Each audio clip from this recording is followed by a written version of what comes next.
6 p.m. Pakistan Standard Time. Assalamu alaikum. This is Radio Pakistan.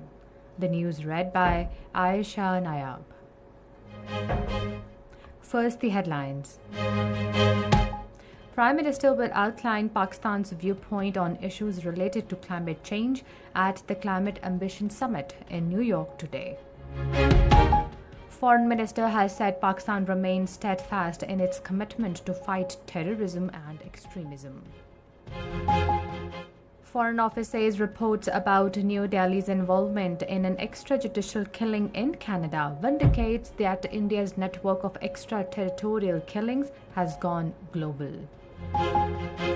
Australia has also voiced concern over Indian government's involvement in killing of a Sikh separatist leader in Canada. Israeli forces have martyred 6 Palestinians during raids in occupied West Bank and Gaza Strip. In Asian Games volleyball in China, Pakistan has qualified for second round, beating Chinese Taipei 3-0 in last pool match today. And now the news in detail. Caretaker Prime Minister Anwarul Haqqar, who is in New York, will attend the Climate Ambition Summit at the United Nations headquarters today. He will outline Pakistan's viewpoint on issues related to climate change. The Prime Minister will also address the participants at a high-level dialogue on financing for development at the United Nations headquarters. He is also expected to meet UN Secretary-General Antonio Guterres and co-chairman of the Bill and Melinda Gates Foundation, Bill Gates. Caretaker Prime Minister Anwarul Haqqar has stressed that Pakistan will seek climate justice, including fulfillment of pledge to provide over $100 billion annually in climate finance at forthcoming COP28 summit. He was addressing the SGD Summit Leaders Dialogue titled Mobilizing Finance and Investments and the Means of Implementation of SDG Achievement at the sidelines of 78th session of the UN General Assembly in New York. Caretaker Foreign Minister Jalil Abbas Jalani has said Pakistan's relations with the United States are one of the most consequential of bilateral relations. Addressing the Asia Society in New York, he said security and defense cooperation remains an important pillar, but equal emphasis is laid by both sides to strengthen cooperation in non-security areas like trade and investment, climate change, energy, health, agriculture, IT and tech sector. About Afghanistan, Jalil Abbas Jalani said Pakistan has greater stake in an Afghanistan that is at peace within and with its regional international partners. He said Pakistan remains steadfast in its commitment to fight terrorism and extremism. The Foreign Minister said Pakistan desires peaceful and cooperative neighborly ties with India. He said, unfortunately, Pakistan's positive outreach and peace overtures met with negativity. He said India's illegal actions in occupied Jammu and Kashmir and abhorrent human rights violations have further deteriorated relations. Jalil Abbas Jalani said worsening religious extremism in India, especially against Muslims, has further complicated the situation. The Foreign Minister said in such a complex environment, the objectives of regional peace and stability call for peaceful, constructive dialogue on all outstanding issues, including the Jammu and Kashmir dispute. The U.S. Special Representative for Afghanistan, Thomas West, called on the Foreign Minister Jalil Abbas Jalani on the sidelines of the 78th session of the UN General Assembly in New York. The Foreign Minister reiterated Pakistan's commitment to a stable, peaceful, prosperous and regional connected Afghanistan. He stressed the need for continued engagement with the interim Afghan government to ensure progress on priorities for the international community, as well as to explore possible avenues for Afghanistan's reconstruction, revival of its economy, and educate and sustained humanitarian support.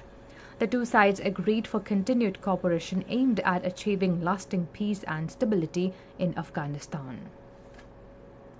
Pakistan and the United States have agreed to continue cooperation for lasting peace in Afghanistan. The understanding reached at a meeting between caretaker Foreign Minister Jalil Abbas Jalani and U.S. Special Representative on Afghanistan Thomas West in New York. On this occasion, Foreign Minister reiterated Pakistan's commitment for stable, peaceful, prosperous and connected Afghanistan. Pakistan and Saudi Arabia have reaffirmed their resolve to further strengthen their defense relations.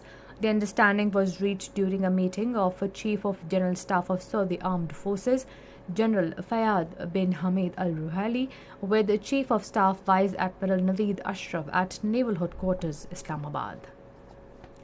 This is Radio Pakistan. Foreign Office says reports of New Delhi's involvement in extrajudicial killing in Canada indicates that India's network of extraterritorial killings has now gone viral.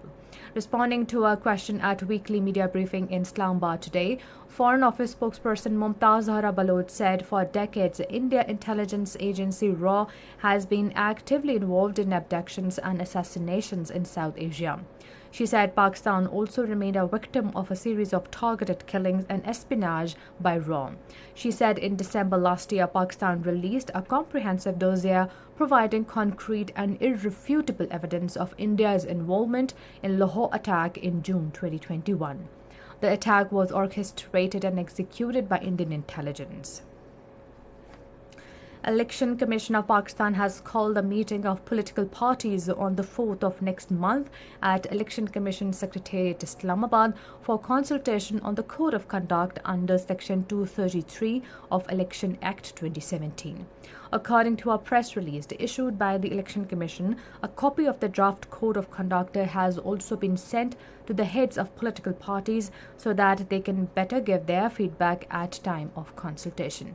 A copy of the draft Code of Conduct has also been uploaded on the Election Commission website, which is www.ecp.gov.pk. One terrorist was killed and another wounded during an intelligence-based operation by security forces in general area of Kulachi, Dera Ismail Khan district. According to the ISPR, weapons and ammunition were also recovered from the killed terrorist who remained actively involved in terrorist activities against security forces and killing of innocent civilians. Locals of the area have appreciated the operation. Sanitization of the area is being carried out to eliminate any other terrorist in the area. Australia has also voiced concern over Indian government's involvement in the killing of a Sikh separatist leader in Canada. Speaking to reporters in New York on the sidelines of the UN General Assembly session, Australian Foreign Minister Penny Wong said these are concerning reports that India is behind the killing of a Canadian citizen. Amid a diplomatic standoff with India over the killing of Khalistani leader Hardeep Singh Nijjar, Canada has updated its travel advisory for Indian illegally occupied Jammu and Kashmir. It also asked its citizens to avoid non-essential travel to Assam, Manipur, Punjab, Rajasthan and Gujarat due to the unpredictable security situation. Israeli forces have martyred 6 Palestinians and injured 30 others in the occupied West Bank and Gaza Strip. According to the Palestinian Health Ministry, 4 martyred and 30 injured in a late-night military raid at Jenin refugee camp. A young Palestinian was martyred during an Israeli raid in Jericho this morning, while the 6th were martyred during violent demonstrations last evening near the Gaza-Israel separation fence. Pakistan volleyball team beat Chinese Taipei in the second and final pool match of the Asian Games at Hangzhou, China today. Pakistan dominated the court, winning all 3 sets with scores 25-18, 25-20 and 25-19. Pakistan has now qualified for the second round.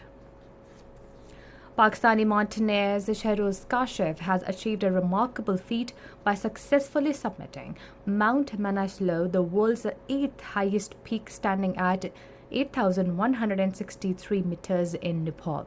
At the age of 21, hailing from Lahore, Shahroz Kashif reached the highest point of Manaslu. And finally, the weather report. Mainly hot and dry weather is expected in most parts of the country during the next 12 hours. However, rain with wind and thunder shower is expected in Potoha region, Upper Punjab, Upper Khyber Pakhtunkhwa, Gilgit-Baltistan and Kashmir. And that is the end of the news. For more news and analysis, log on to our website radio.gov.pk and also watch live video streaming of our bulletins on the link facebook.com/Radio Pakistan News Official.